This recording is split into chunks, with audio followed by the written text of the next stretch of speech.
Terima kasih Ibu Ketua, Bapak Ibu hadirin sekalian peserta rapat yang saya hormati. Pertama saya ingin mengklarifikasi terkait backup data. Jadi perlu saya tegaskan bahwa sebetulnya kami memiliki fasilitas backup data di PDNS, baik itu Telkom maupun Lintas Arta telah menyediakan fasilitas tersebut. Berikut data backup yang detail. Jumlah FM atau virtual mesin yang terbackup di Surabaya itu 1.630 FM atau virtual mesin, 28,5% dari total kapasitas 5.709 VM. Kenapa hanya sedikit yang melakukan backup data kementerian, lembaga, dan daerah? Pada intinya kami sediakan fasilitasnya. Jadi antara fasilitas datanya untuk backup ada. PDNS 1 dan 2 menyediakan itu. Dan kami terus mendorong para tenan atau pengguna melakukan backup. Namun kebijakan itu kembali ke para tenan. Ini bukan berarti menyalahkan para tenan, ini harus menjadi evaluasi kita bersama. Seandainya kalau boleh jujur, kadang tenan juga kesulitan melakukan pengadaan infrastruktur backup karena persoalan keterbatasan anggaran atau kesulitan menjelaskan urgensi backup tersebut kepada otoritas keuangan atau auditor. Solusi konkret yang akan kami lakukan adalah saya akan segera menandatangani keputusan Menteri tentang penyelenggaraan PDN yang salah satunya mewajibkan kementerian, lembaga, dan daerah memiliki backup. Jadi sifatnya mandatori, bukan opsional seperti sebelumnya. Paling lambat Senin, Kepmen akan saya tanda tangani. Untuk selanjutnya saya mohon izin kepada Ibu Pimpinan untuk kembali meminta sesi selanjutnya ini untuk tertutup. Oke, baik, tapi sebelum kita tutup, jadi artinya tadi kan Kepala BSSN bilang data di Batam itu hanya 2%. Apakah itu sama dengan yang dilihat oleh Kemkominfo? Ya, artinya begini Bu Ketua, PDNS 1, 2, dan call site di Batam itu sudah menyediakan fasilitasnya.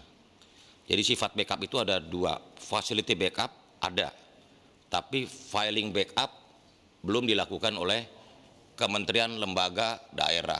Makanya kalau ditanya kenapa cuma 44 kementerian, lembaga, daerah yang bisa cepat recovery atau pulih, karena mereka memiliki backup. Sedangkan yang lain dengan segala hormat mohon maaf, tadi saya juga jelaskan kenapa mereka enggak, kan saya selalu tanya kenapa ini begini, kenapa enggak mereka punya backup.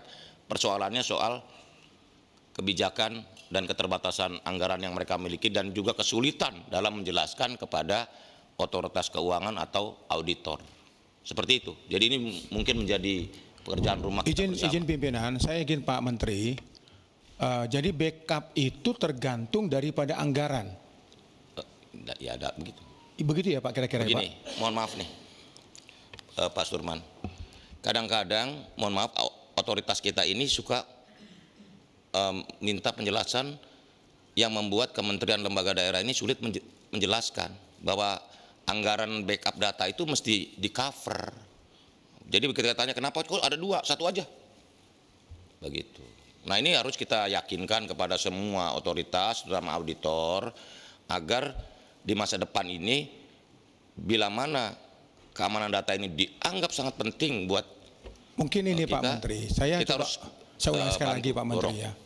Artinya mereka kan dikasih tahu, diberitahu, ini loh standar untuk menggunakan alat itu. Kalau backup data opsional, artinya kan nggak wajib. Aneh lah kita kontrak dengan satu katakanlah apa siapapun yang kita kontrak. So kita ini loh, cuma kami hanya mampu cuma separuh toh, sebagian lagi nggak mampu. Apakah itu kok tidak diperhitungkan resikonya apabila tidak terjadi? Kan itu harus menjadi bagian penting karena saya yakin dan percaya anggaran itu nggak besar-besar banget juga sebenarnya. Dan saya kira pemerintah pun mampu mengandalkan itu daripada seperti sekarang ini. Sebenarnya kan harus ada kewajiban itu standarisasi data atau memasukkan data di pusat data nasional itu harus ada standarisasi dan harus ada backup. Apakah backup itu tidak wajib Pak Menteri? Itu justru itu kami membuat aturan nanti mandatori. Jadi backup itu wajib. Saya diskusi dengan pihak perbankan misalnya di Indonesia, backupnya 4 Pak. 4 backup institusi keuangan itu. Kita harus minimal 2. Sebenarnya kalau lebih bagus lagi 3. Sehingga kalau diserang satu, masih bisa ada backupnya gitu. Ya, ini harus pimpinan. Boleh saya bertanya ke Pak Menkominfo? Apa yang Pak Menteri sampaikan itu ada di slide 11 Bapak ya. Itu mewajibkan KL dan daerah melakukan backup ini. Ini bukannya tidak sejalan dengan SPBE, Pak.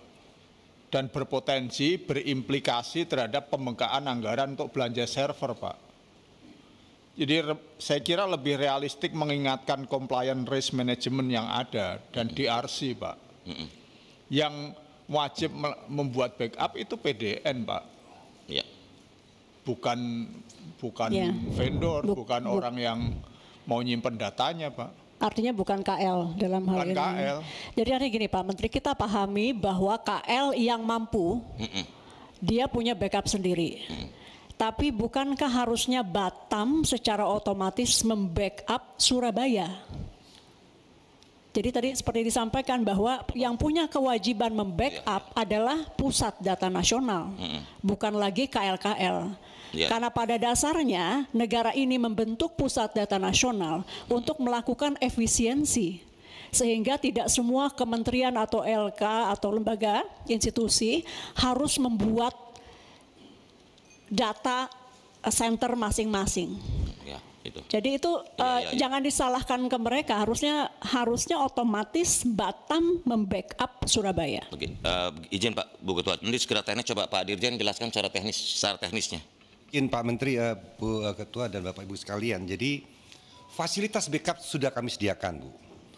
Kami ini adalah prosesor, bukan controller. Bukan data, bukan milik kami dan kami nggak boleh lihat, Bu, seperti tadi Ibu katakan. Jadi kami kasih fasilitasnya dan tiap kali mereka menggunakan fasilitas kami ada kontraknya. Salah satu ketentuannya adalah di